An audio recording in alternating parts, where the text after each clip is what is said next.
Hello guys, meron tayong bagong sold na item ngayon ito. Ayan. So ito siya.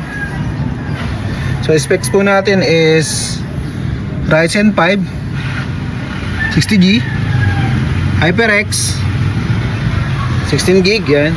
Ang mobo niya is MSI B450M A Pro Max yan.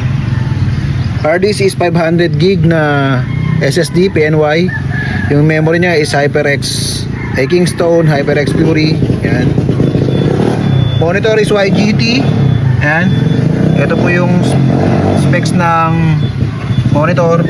Tapos Keytech. Yan. Bad Wolf headset at free extended mouse. Yan. Yan. Kasama na rin po dyan yung mga games, plug and play. At pwede rin natin lagyan yan ng mga retro. Yan. Window base. Yan. Magkano? 18,000 lang po. Yan. 18,000 lang po lahat yan, sir. Brand new po yan with shop warranty. Yan. So maraming salamat po.